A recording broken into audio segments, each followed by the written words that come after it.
Hey everyone, TJ here. Thought I'd put together a little slideshow of some of my favorite memes and cartoons dealing with politics. Some's funny, some not so funny, some are downright pathetic. And so let's get going here. So what do you know? The Democrats have Trump on video at Walmart with 15 items in his cart in a 10-item checkout line. This could be it, guys. Well, what do you think? They're sure desperate to get him. Could they be that desperate to impeach him on something this trivial? I don't know. Just a thought. You tell me. Or how about this one? The Democrat debate, millionaires complaining how bad billionaires are.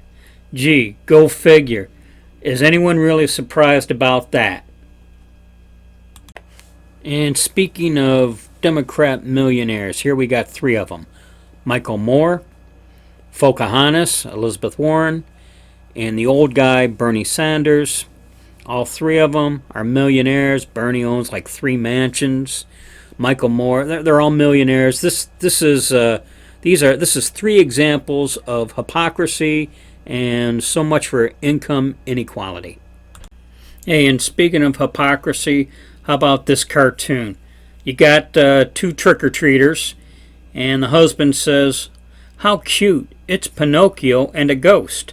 And of course the person playing Pinocchio with a really long nose replies, "Actually, I'm Adam Schiff, and my sister's the whistleblower." Well, I'd say there's a bit of truth in that one, if you ask me. And here's one. It's kind of scary true, if you ask me. You got Lady Liberty being held down to the ground by 2 arms with a donkey on it, and one is saying Cory Booker called for Trump rallies to be canceled. Kamala Harris called for Trump's Twitter to be suspended. Beto O'Rourke called on tech companies to censor content, which, by the way, just happened the other day in Congress anyways. And then you had Julian Castro campaign posted target list of Trump supporters. And then beneath it says, "Silencing the opposition is the tactic of liberal fascism." You know what? That one's so scary true. There's nothing funny about this one. Hey, so let's throw in a funny one here. Got a picture of Donald Trump there, and it says, "Breaking. Trump diagnosed with PTSD."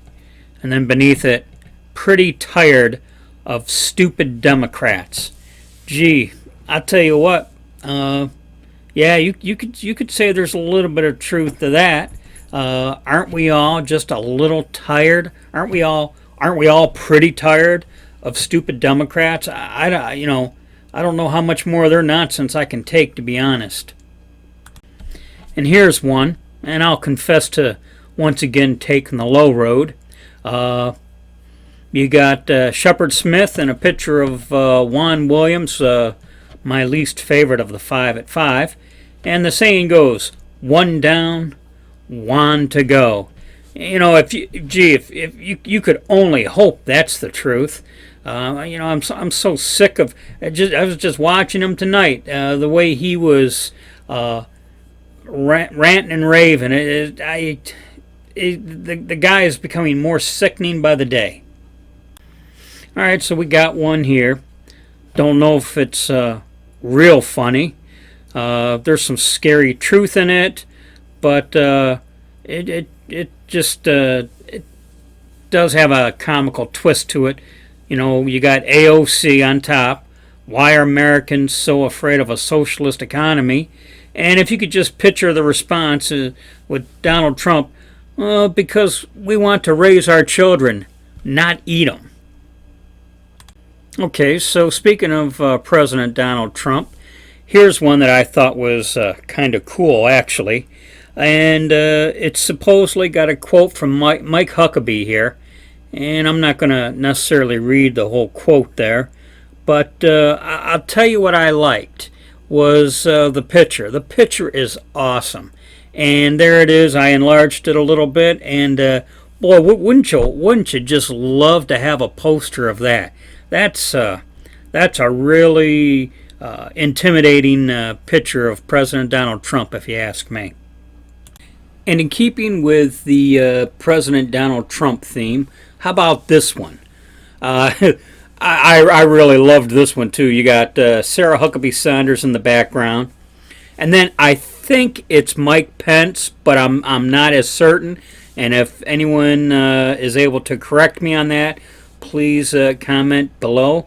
Obviously, you can definitely identify President Donald Trump, and then the Ted Cruz guy. And honestly, me being originally a Ted Cruz guy, I almost enjoy the Ted Cruz depiction just as much, if not more, than President Donald Trump one there.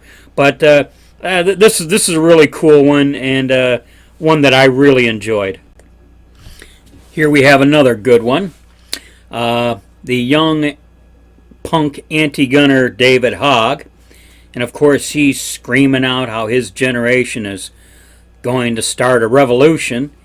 And then you have the late, great R. Lee Ermey. And what an impressive character he is. Of course, you got him showing your generation can't even start a lawnmower. Of course, you could just hear him screaming that back at someone like David Hogg. But, I'm thinking about maybe doing a little solo report on R. Lee Ermey. That guy was in more movies and even some television shows than I think people realize. And how he rose to fame. Very interesting person, and just I always thought it was a very interesting story. And I just kind of wonder if everyone's aware of his past. So another one that I really like, especially given that it's got R. Lee Ermey in it. I'm going to hazard a guess here that some of the anti-war folks out there would take me to task over this one that I honestly find comical. What you have is the soldiers of the Galactic Empire. That's the side Darth Vader was on. And they're in their what they refer to as all-terrain armored support vehicles. And they're attacking soldiers of the Rebel Alliance. And the Rebel Alliance was the good guys, and the Galactic Empire were the bad guys. And so here you got, and of course they make it look like a news report indicating that Turkey is invading Syria. And I found this comical. I laughed. Like I said, I'm sure some anti-war person will take me to task, but I'll live. They can get over it, I guess. On a more serious note, got this picture here, and from what I've heard and read, this is accurate. And you got protesters in Hong Kong waving U.S. flags supporting the U.S., and in Portland you got Antifas in support of Communist China. And while I find this interesting, personally it's sad, and unfortunately I can't find any comedy in this other than another sad testament to where we are in this society today. Here we have one that's pretty accurate. Of course, you have a scene from Jaws where, as the shark is tearing up the boat in the original Jaws movie, the line goes, "We're going to need a bigger boat." And they take that line and scene, and then they show some of these arenas where President Trump's had rallies at, and they're packed. And not only are they packed, but you got almost as many outside around the arena as you do inside the arena. These are completely accurate pictures, and of course the line is, "We're going to need a bigger hoax." And I really liked this one. And sometimes some of the best ones are the most accurate ones, and I really liked this one. Here we have Pepe Le Pew. No, sorry, Carlos Danger. Oh, wrong again. what we have here is Mitt Romney, who lacked the courage to identify himself in a Twitter account under his actual name, and so he set up an account under an alias with the name Pierre Delecto. What a brave soul this piece of excrement is. You know, there was a time where I thought this guy still had some character, but as far as I'm concerned, all that character went out the window when I heard that he was doing this. Here he is dogging on President Trump, doesn't even have the courage to identify him as the source of what was being said in this Twitter account. So I don't know how he was discovered, but this is pretty much confirmed. And you know, this is the ultimate example of a never Trumper right here, a piece of excrement never Trumper right here, folks. Here we have one. At first glance, when you think about it, you kind of let out a little belly laugh, but when you stop and think about it, as funny as it is at first glance, when you give it serious thought, it's not funny. You got the father in the front yard watering the lawn. His pants are down. Clearly, you can see his underwear.